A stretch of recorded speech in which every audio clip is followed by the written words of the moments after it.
Good afternoon, Miami alumni of Ohio. My name is Allen Dengler. I am the current president of our Alumni Association here in Cleveland. Welcome to another edition of the Redbrick Leadership Series. Today, our guest is Justice Pat DeWine. Pat DeWine currently serves on the Ohio Supreme Court. Justice DeWine has served at all levels of the Ohio judiciary. Prior to his election to the Supreme Court, Justice DeWine served for 4 years on the First District Court of Appeals, and prior to that, for 4 years on the Hamilton County Common Pleas Court. He also practiced law in the private sector for 13 years with one of Cincinnati's top law firms, Keating, Muting, I'm going to butcher this, I apologize, and Kleckum.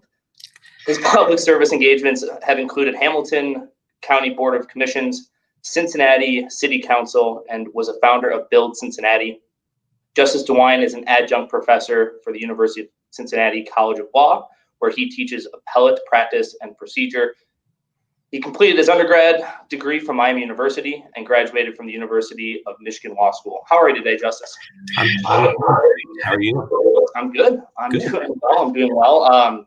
It's funny. So yesterday I was on a Zoom call on how to really get the most out of your webinars and Zooms, and they decided that the best way to start is by telling a story. So that's my story. Do you have any fun stories or anything interesting that happened this week? I don't know anything too fun. We just finished 2 days of oral arguments. So we heard cases yesterday and the day before. So it was a pretty busy 2 days, and we did all those via Zoom. But we continue to hear cases. Are you in Cincinnati or are you in Columbus? I'm in Columbus right now. So we did court yesterday. I ended up spending the night here. I had a few things last night, and then I'll drive back to Cincinnati after we're done today. Wonderful, wonderful. Well, thank you for taking the time today. As we do start off our Redbrick Leadership Series, the first question we have for you is, why did you choose Miami? What was your major, and what activities did you participate there? I know you gave me a little sneak peek, but please share. Sure. I went to high school. I was from Ohio. I grew up in Ohio, but when I was a freshman in high school, my dad was elected to the United States House of Representatives. So I ended up going to high school in the Washington, D.C. area. But I kind of wanted to go back to Ohio, and both my parents had graduated from Miami. So I think I'd always, thought a lot about Miami. And I remember visiting some schools, and I remember my mother taking me to visit Miami. That was actually the only college visit she went on. The rest I kind of just went on my own, which is very different than my kids today. But my mother and I went to Miami. It was just a beautiful day. It was like a perfect day in Oxford, and I think I was sold ever since. I was a runner in high school and also in college. And so I think subsequently I talked to the track and cross country coach a few times, and I decided that Miami was a place for me. And so what was my major? I was a history and a diplomacy and foreign affairs major. Activities, like I said, I ran track and cross country for 4 years at Miami. I think I got everything there. What were your events? I was a distance runner. So in track, I mostly ran the 10,000. Cross country, it's generally a 5-mile race, but at the end of the season, for the MACs and for NCAAs, it's a 10,000 meter run. Okay. When was the last time you ran 5 miles? That's a good one. I ran the New York Marathon about 3 years ago. Over 3 years ago. I don't know if I've run 5 miles since. I've been out. I probably have a couple 5-mile runs, but not many. It gets tougher and tougher as I get older. It's very impressive. Walk us through your career path a little bit, just after post-grad, and then how you got to where you are today. And so after Miami, I took a year off before going to law school. I graduated. I worked on a campaign. I worked on the George Voinovich for governor's campaign, which ended in November. Then after that, I knew I wanted to go to law school. and so which wouldn't start until the following, actually in my case, summer. So I went to I spent some time in Mexico. I sold shoes in a shoe store in Merida, Mexico, for a while. Then went to Uruguay, where we had some kind of family friends my grandfather had done business with, lived with them, worked there for several months, came back, started law school at the University of Michigan, spent the next 3 years in law school. After law school, I worked briefly on another campaign, and then I did a clerkship for a judge on the Sixth Circuit Court, United States Court of Appeals for the Sixth Circuit in Cincinnati, David Nelson, who's actually from Cleveland, and did that for a year, and then went to work for a law firm, Keating, Muthie and Kleekamp in Cincinnati. I was kind of getting involved a little bit in local politics at the time, worked on a charter change that Cincinnati passed, and ultimately, after a few years, decided to run for city council. So I was on city council for 5 years, working at the law firm and on city council, so kind of half and half. Ended up running after that. I ran for county commissioner, so I was a county commissioner in Hamilton County for 4 years. And I was same time as practicing law and doing the county commission, which was really kind of a tough balance. And I finally decided that I really liked the law side better than I liked kind of the politics side. I had a chance to run for judge of the Common Pleas Court, so I ran for that, was elected to open seat, served there 4 years. And I ran for the Court of Appeals, served there 4 years, and then I ran for the Ohio Supreme Court, where I've been for the last 3 plus a little bit. Wow, busy guy. A lot going on. Looking at the just getting out into the real world, if you will, after Michigan, what were some struggles that you experienced? For me, I went to law school, so I didn't go really right out into the real world after Miami. But I think obviously, it's certainly an adjustment going from school to a big law firm. Just adjusting to the kind of schedule certainly was a challenge for me because I was doing political stuff. I think part of the challenge was just balancing the two, trying to figure out, how to keep my law practice going with all the demands of, being on city council. At least Cincinnati, there's just a lot of stuff. People want to see you, things you have to go to, that kind of thing. And just trying to figure out how to balance that with finding time to, maintain a law practice for me was the challenge. Sure. Was it tough to get used to that, just having to kind of call it beyond all the time? The politics side, I think, I'd obviously grown up around politics, but it's different when it's you and not your father, obviously. So, for that part was, it was kind of an eye opener. I grew up in kind of a small town out in the country, but came to Cincinnati after law school. And so that was a big change, just dealing with kind of the urban political environment. We had some people may remember in 2001, Cincinnati had riots after a police shooting. It was actually I think the most extensive urban disturbance in the country since Rodney King at the time. So there was a whole lot of national spotlight. There were police issues we had to deal with. So that certainly was a challenge. There's something that, just the background I grew up with, a lot of it was new to me. Yeah. So when you took your current role, you succeeded Associate Justice Paul Pfeiffer. It's a position that he held for about 23 years. What was it like being the new kid on the block? I was fortunate, I guess, in that sense, that there were 2 new justices elected at the same time. So Pat Fisher and myself. So 2 of 7. And then, at least there were 2 of us. But, it really wasn't that much of an adjustment. Certainly, when you're on a court of appeals, you sit in panels of 3. When you go to the Ohio Supreme Court, we all 7 sit together. And so there's a different dynamic in decision making when you have just one other person you have to convince rather than, being one of seven. So there were some adjustments there, but it was really a fairly smooth transition. Everyone at the Supreme Court was great. I think made the transition pretty easy. Yeah. How would you describe a typical day for you? Or do you have typical days? It kind of depends on whether we're in court or not. So those are very different days. I mean, most of my days, people think, okay, you're a judge, you're a justice, so you're in court all the time.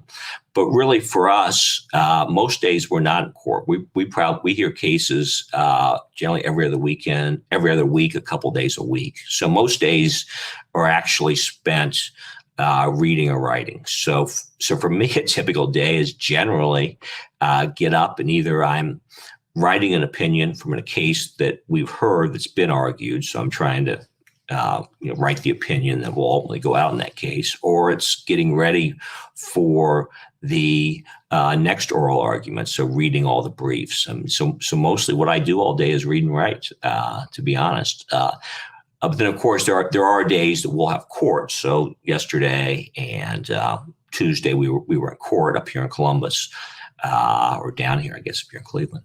But in those days, typically we'll come in. Usually we'd come in and go to our go downstairs for all our arguments. But for the last several months, we've been doing them all on Zoom. So I usually come in my office and do those.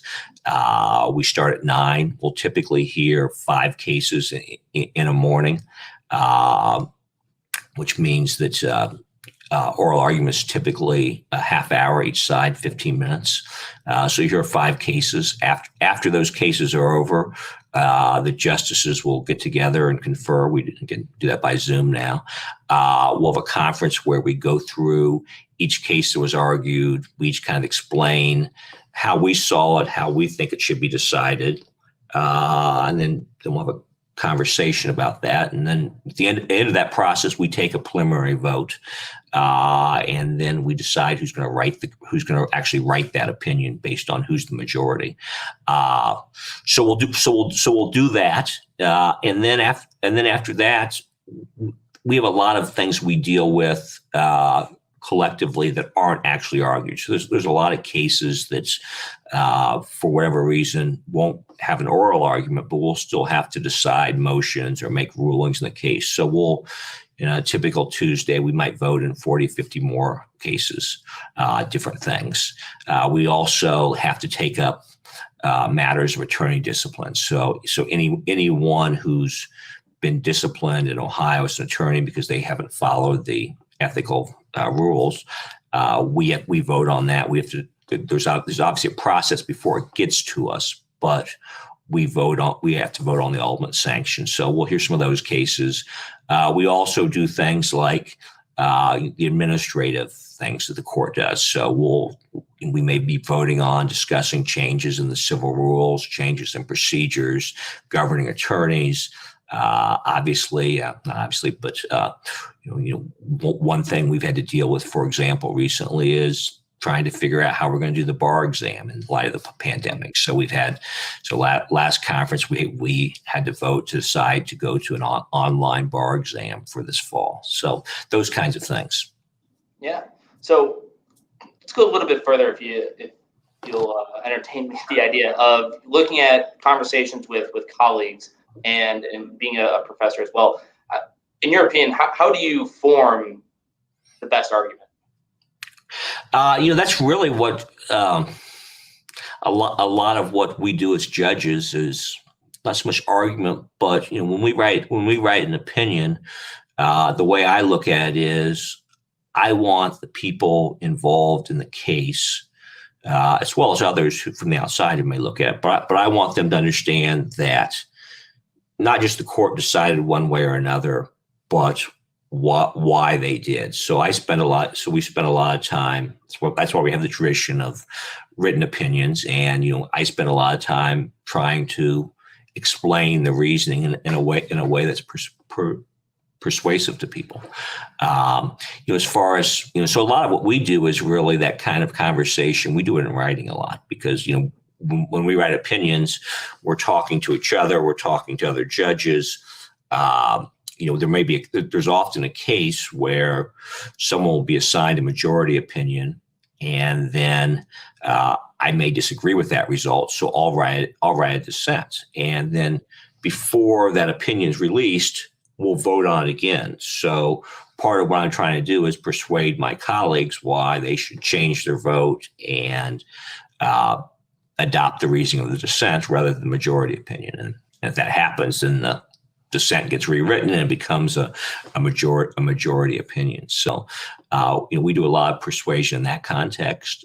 Sometimes there is one-on-one conversations with justice about a certain case, and I think in those situations, I think it's important for me to really try to think about how they think, what's important to them, and try to kind of figure out where they want to come out, and then try to couch your conversation in those terms. Yeah, I'm taking mental note because sports are back, and ownership of the television in our house is up for debate. So you're saying I should write everything down, and that's how I should present my wife. So I think I'm not sure that would work with your wife. Yeah, it hasn't worked yet. How would you describe your leadership style, and has that style changed throughout your career? As a judge, I guess our leadership is in different ways, right? I mean, I have a small staff, so I have 3 law clerks and administrative assistants who work for me, generally 2 or 3 externs every semester. I think in that kind of environment, I think it's really important to be collaborative, to try to you want to get the most out of people, and so I think you do that by listening, paying attention to what they care about, trying to have good relations with them, but also trying to motivate them by giving them constructive feedback. At least in our case, about this is. I think this is good. I think this could be better written, and here's how. So those are the kind of things we do. I guess it's a little different than maybe if someone was a governor or senator or different kinds of leadership. But for us, it's most and that. So a lot of it is within our own kind of chambers. I guess at some level, we are when we write opinions, we're showing we're kind of. As the Ohio Supreme Court, we're obviously the top of the hierarchy of the judicial branch in Ohio. So I think you're trying to set a tone for other judges. I think people, look at the Ohio Supreme Court, particularly if you're within the legal system. And so, it's important to, be civil, do those kind of things that you want to see reflected throughout the legal system in Ohio. If somebody wanted to get into public office, what kind of advice would you give them?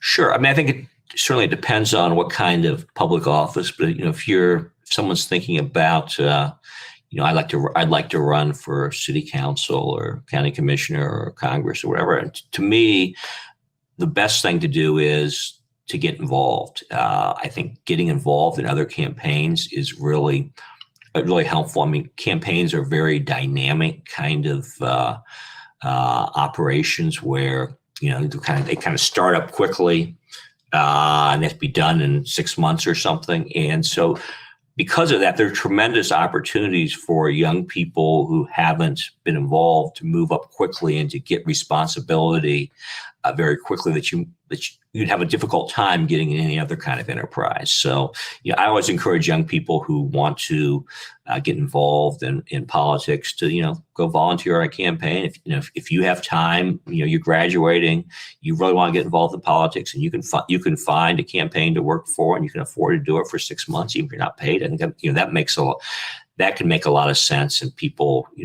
lot of people get started that way. Beyond that, I think if you want to be involved in public life, get involved in your community, get involved in, your neighborhood council or what we call them community councils in Cincinnati. I don't know.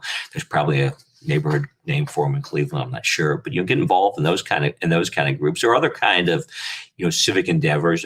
It's a way to meet people. It's also a way to really see how government works at the grassroots level.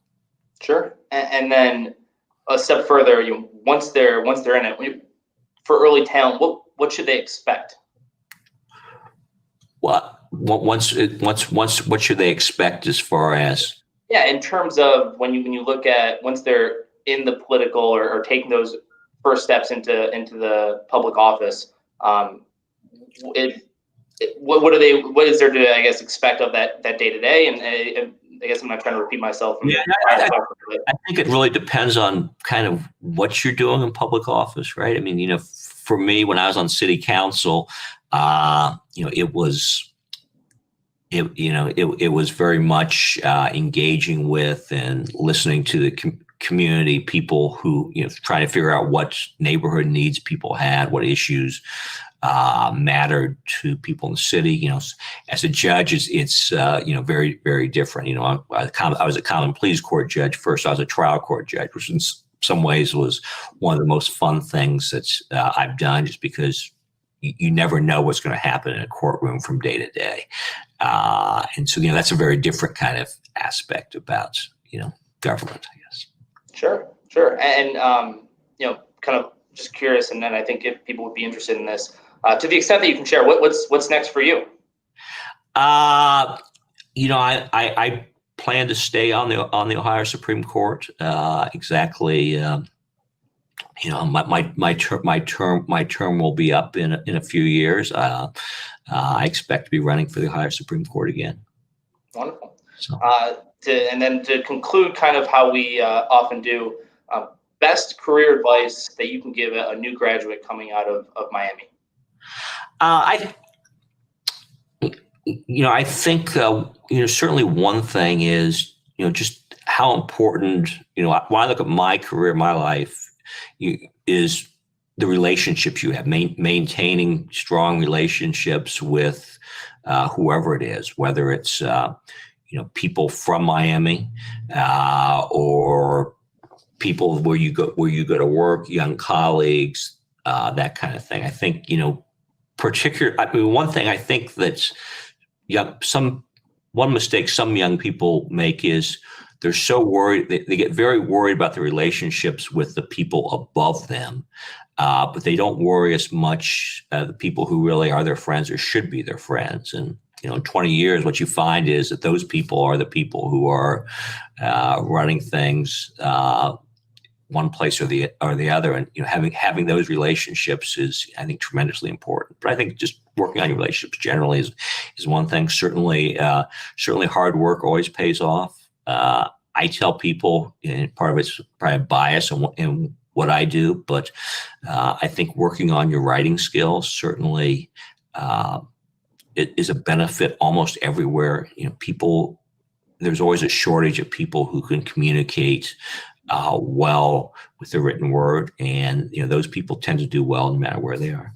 Do you feel that gap is widening, I guess, for people that have those skills? Probably. I mean, I think that people. There's so much, media, other things that probably you have less written communication. You probably do less reading, writing when you're younger. Probably my kids do than I did, and I think that's a disadvantage because still so much of our world functions, but by being able to express your ideas well in writing. Yeah. All right. Well, those are all I have in terms of the structured questions. I did prompt you a little bit that we'll have some this or that, call it, for some fun trivia. Miami, go back, late 80s. Favorite place uptown? Boy, favorite place uptown. It's hard to pick one. I certainly, when I go back, we always go to Skipper's. Probably at least my last couple of years at Miami, our favorite place to go was Mac and Joe's. So maybe we'll say Mac and Joe's, but it's hard to pick one. A lot of good times on wing night on Monday nights at Mac and Joe's for me. But yes, great answers. Favorite place on campus? Favorite place on campus?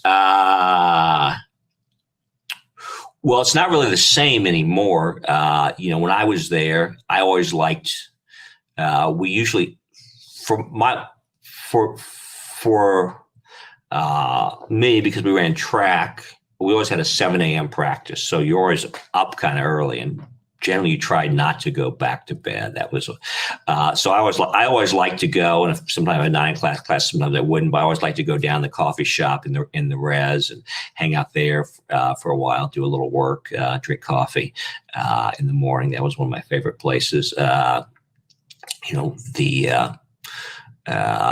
The lock, it's gone now, but I think just because I spent so much time there, our locker room at Withrow Hall was always a place that when I go back to Miami, I always like to go look at. So.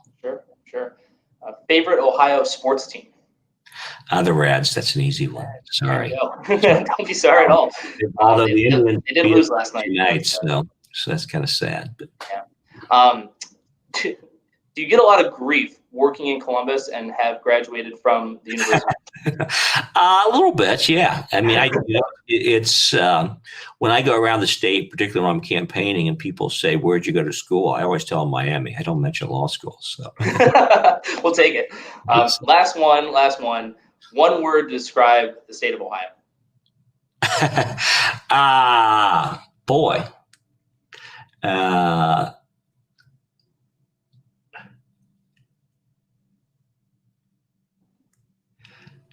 I hate to be so boring as to say diverse, but to me that's really. If you gave me time, I would have thought of a better word. But to me, I think what's so remarkable about Ohio is just how many different things you have. I mean, Lake Erie is so different than Cincinnati.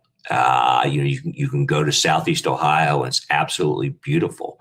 But it's very different than, say, being in Northwest Ohio. You have these kind of urban areas, big urban areas, which are some great cities. But you also have some very rural parts of the state. So, to me, I think that's what's fascinating about Ohio is just how many different things you can do. It's just so different being in, say, Youngstown one day, and then being, someplace in Western Ohio, Sydney, or someplace another day. It's just it's almost like a different state sometimes. Yeah. Thank you. That's a great answer, and not you not crafted from your political experience. Keeping it easy. We do have one question from an outsider. Okay. And Emily, I just want to check with our producer. Yep. Hi, Emily. So we have one question from Christopher Williams, who was a Miami political science major, graduated in '86, and has been a Calfee and Halter lawyer since '89. He wants to know your favorite class at Miami and why, and then your favorite class at law school and why. At Miami, it would have been Dan Jacobs' Soviet history class, or Russian history, the title. But Dr. Jacobs, for those who remember him, was an expert on the Soviet Union, and I thought just a phenomenal professor. And I love the topic. I thought he was great. In law school, I probably have. It's pretty close. We had one. I wouldn't say it's my. I'm not necessarily sure favorite's the right word, but J.J. White was kind of a famous professor, probably the most famous professor. When I was at Michigan, he wrote the White and Summers treatise on commercial transactions, and he was kind of the just absolutely terrifying law school professor, kind of out of the Paper Chase or something. He was a really nice guy, but you were scared to death not to be prepared. And he did something which I always thought was you couldn't do today, but somehow he got the University of Michigan to allow him access to our applications, our personal files, whatever we applied. And so on the first day of class, and it would be a commercial transactions would be a class with maybe 60, 70 people. He'd have everyone's faces memorized. But he'd also know something about you. So if you gave a wrong answer, he would say something like, Mr. DeWine, that answer might have worked at Miami of Ohio, but it's certainly not going to work up here. And just rattle that off. But that was one. And then James Creer's probably environmental class, which I really liked because it was all kind of law and economics, which to me was very interesting. Just say, well, I also mentioned to the questioner that one of my law clerks, I think, is going to start at Calfee in sometime in September. So I'm sure you'll enjoy having her. Yeah. I have one other question for you. Do you have a favorite case that you've worked on? Yeah. Well, I don't have one favorite. To me, I've written some opinions about home rule in Ohio and some parts of the Ohio Constitution. There was one on the hiring ordinance in Cleveland that I wrote, and to me, those were really interesting, just because because you're dealing with Ohio constitutional issues. Instead of the U.S. Constitution, there's all kinds of precedents. The United States Supreme Court. But we did with the Ohio Constitution, we're the last word, and so being able to really get into kind of the history of the Ohio Constitution, and what the original understanding of some of those provisions, to me, is probably the most interesting thing I've done in the Supreme Court. Most case overall of my career. I won't tell the listeners about the lawsuit I had over the nudist colony in Cincinnati, but that certainly was one of the more interesting cases. So. That's great. Well, that looks like all the questions that we do have. Justice DeWine, I do want to thank you again. I would like to thank Bob Smith as well from Cerity Partners for facilitating our introduction. That's unless you have any questions for me, that is all. And thank you again. A few house cleaning items just for our guests and our listeners. We do have 2 more scheduled Redbrick Leadership Series on the books today. We are working on getting a few more in place. Please join us again September 3rd at noon. Our guest will be Brandon Smith. This is more for Cleveland. He is the founder of Numa, which is an energy drink company. Fast starter. You see it in grocery stores up here in Northeast Ohio. On October 1st at noon, we will have Mike Kokel from CODIS. So with that, thank you again, Justice DeWine. Have a wonderful rest of your afternoon, and we'll talk soon. Thank you. Take care.